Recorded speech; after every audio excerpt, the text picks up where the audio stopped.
ndax it nag tey si ngoon am na manifestation boo xamante ne ni ñi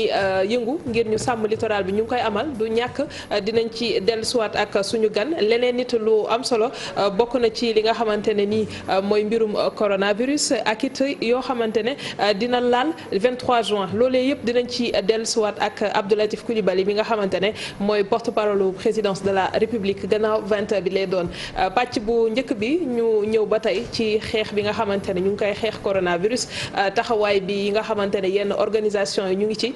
du ñàkk ñu gën ko yaatal ak it suñu gan di Amadou Kanouté nekk directeur exécutif bu SYCODEV di Institut panafricain pour la citoyenneté les consommateurs et le développement monsieur Kanouté dala jàmm ci plateau. Madame Touré Arame maa ngi lay fay. jërëjëf dinañ ñëw ci moom si kanam Papis xam naa Papis jàkkaarloo moo la yóbbaale Papis dama gis masque bi rek may réer. ok gannaaw Papis dencal sa masque am gis naa ni jàkkaarloo moom foofu moom bàyyi ma boo nekkee gan boo ñëw si dëkk nga fekk ñëpp bleu da ngay bleu bàyyi ma bleu nuyu naa la maa ngi lay fay Aram di la remercier di nuyu suñu gan bi di yaakaar ne ñii seetaan incha allah dañ si jëlee ngëneel. rawatina pàcc bi nga xamante ni ci la ñuy yëngatu maanaam développement lu am solo la ci réew. ma ngoog ñu ñëw ci loo xamante ne nii saa yu ñu xëyee lim bi di yokku 6000 cas yi romb nañ ko ci feebar bi ci biir réew mi te pourtant mesures yi nga xamante ne tegoon nañ ko peut-être amatul sax la ñuy wax ndax ñu si bëri boo xoolee si mbedd bi da nga yaakaar ni feebar bi newul ci réew mi alors. tey relâchement boobu naka lañ ko war a mën a jàngate Aram jërëjëf maa ngi nuyu say téléspectateur di la nuyu Papis di la nuyu yow ci sa bopp Aram di rafetlu invitation bii ngeen ñu def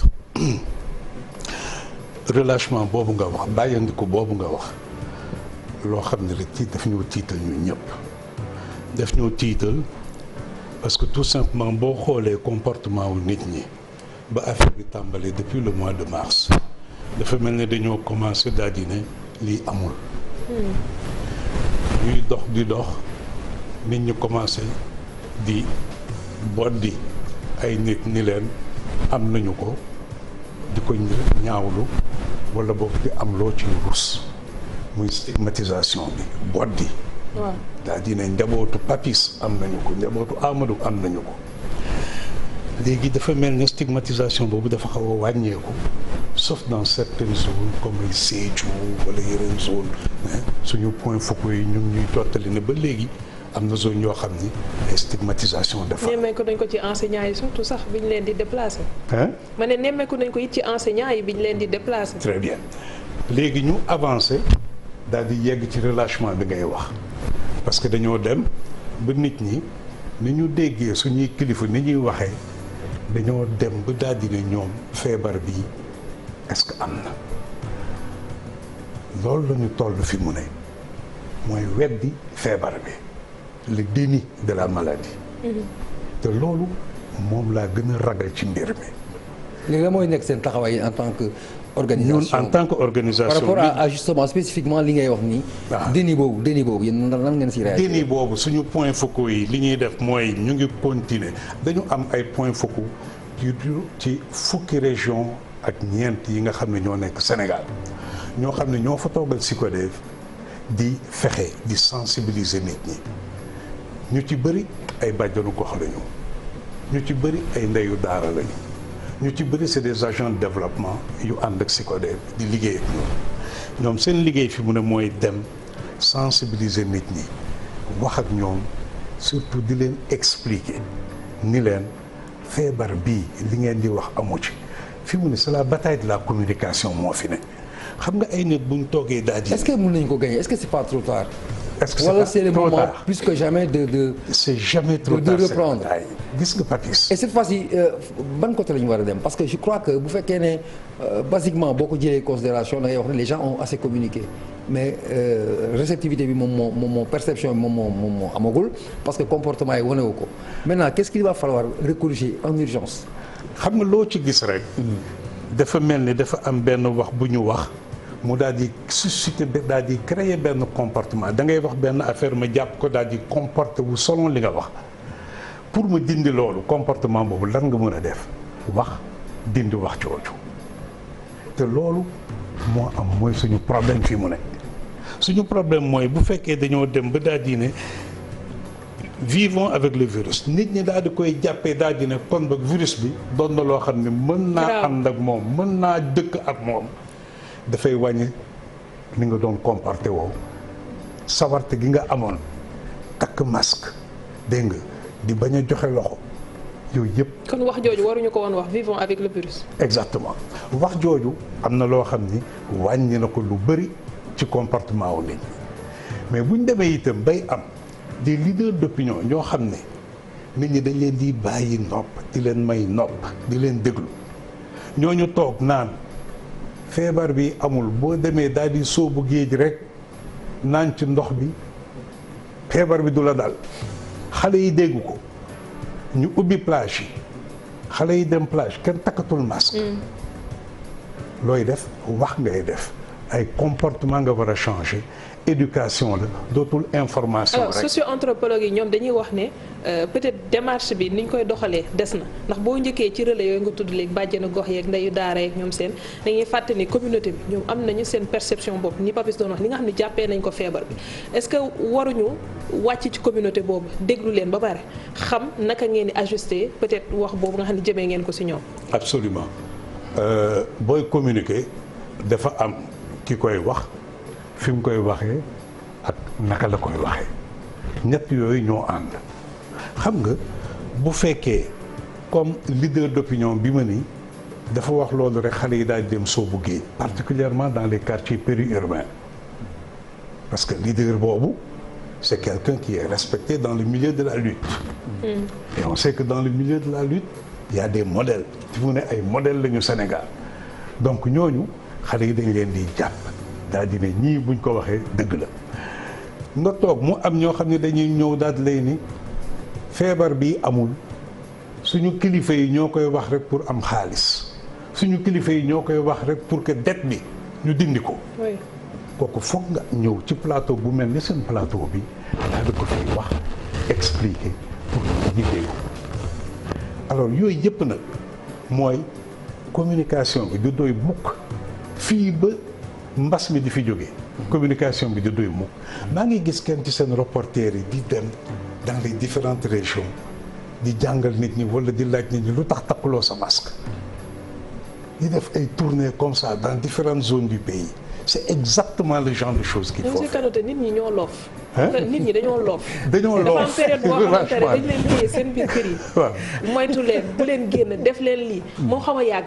léegi loolu yaakaar ne buñ ci génnoon solution day am wala boog lumière dinañ ko gis. mais ñu bëgg a génn ci loolu ñu ne ñu non mbir yi dafa gën a tar donc finalement nit yi dañ ñun li ñu téye woon suñu kër yëpp lan la doon jëriñ. waaw mais mbas mi moom tey kenn mën na la wax suba lay jeex gannaaw suba lay jeex donc nañu xam ni marathon la ñuy def fi mu ne. kenn xamul kañ lay jeex amul kenn nag ku mën a taxaw daal dina suba wala gannaaw suba mbir mii dina jeex kooku il faut que ñu dugal ko ci bopp nit ñi. xam nga commencé sax di wax xëy na mu wàññeeku septembre xëy na ñu atteindre benn pic. après xam nga boo nee pic yaa ngi xalaat ni boo fa yeggee rek après da ngay wàcc dégg ngeen. alors qu'il y a aucune garantie. kenn amul vraisemblablement amul benn garantie ne day wàcc. statistique yi ñu am nañu wax on est en train de le dire. données yi ñu am ñoom. non parce que données yi ñu am. yeneen ministère parce que da ngay gis ay professeurs yi parce que y a des professeurs qui n'expliquent pas le retour de la pandémie. Oui. Et antérieurement ñoom dañu waxoon ne. mooy logique boobu que day dem pic bi la suite c'est day wàcc. waaw c'est eux-mêmes qui y reviennent pour dire que il est possible que mu demaat. ça veut dire que amuñu benn garantie quoi. amul garantie te xam nga surtout suñuy réew li ci am mooy ñu ngi wax ne léegi cas communautaire yi ñoo fi ëpp. cas communautaire yi moo ñu gën a jaaxal. waaw cas communautaire nuñ koy traduire dañoo ne mooy cas boo xam ne xamuloo fan la jóge waaw loo xamul fan la jóge yow bu fekkee da ngaa testé tey vendredi say résultat balaa nga koy jóg di nga toog une semaine ci biir semaine boobu ñu ne la autoconfine-toi maanaam bul génn sa kër yow loolu ñaata sénégalais nga ko mën a wax ñu gëm ko daal di koy def donc ci biir semaine boobu dina continuer di saafante ak ñoo xam ne ay mbokkam lañu ay doomam lañu ay rakkam lañu ay jarbaatam lañu kenn def lu mun la wax tey le taux de contamination te taux de contamination pandémie boo gis moo ci gën a important boo xamee ni Amadou bu ko jàppee bu fekkee doomu jàngoro bi mi ngi ci Amadou ñaata litre la mën a contaminer boo amee moyenne boobu di nga mën a xam sa taux réel de contamination. Mais fi mu ne kan moo nu mën a wax taux réel de contamination au Sénégal. Oui, Pape. Alors dama bëggoon jógee foofu glisser ci aujourd'hui constat bi en tout cas au niveau mondial yu par rapport à votre organisation moo tax may wax le constat mooy li ñu njëkk a xool mooy crise sanitaire la crise sanitaire bi incidence bi première moom mooy crise économique voire politique. Ensuite day amal crise politique mooy trois axes yi ñooy accompagner affaire bi quoi qu'on dise yéen seen association aujourd'hui est-ce que nekk ngeen ci logique anticipation parce qu'on parle de développement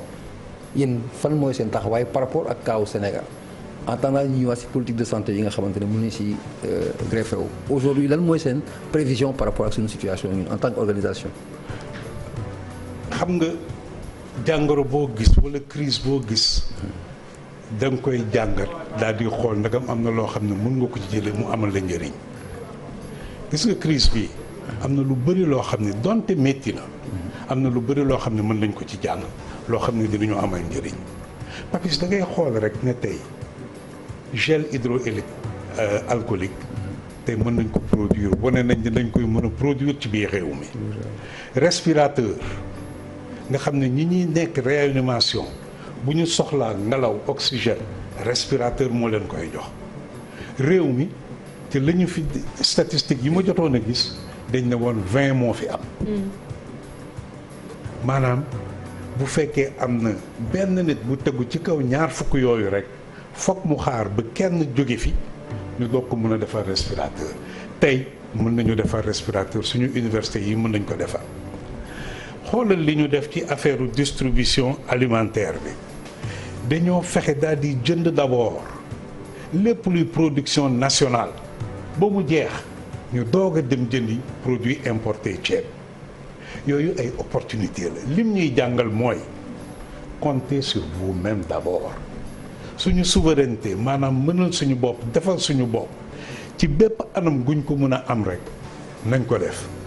muy souveraineté ci wàllu garab muy souveraineté ci wàllu lu ñuy lekk muy souveraineté ci wàllu daal di fexe ba yenn produits yenn appareils yoo xam ne Sénégal mën na ko defar ñu dooleel leen ñu defar ko dama kontaan ba ma gisee waa DER délégation à l'entrepreneuriat rapide dama kontaan ba ma leen gisee ñu dégg ne am na université boo xam ne mën na defar respirateur ñu dem daal di koy jox ay financement na ko defar ko foofu la suñu xaalis war a dem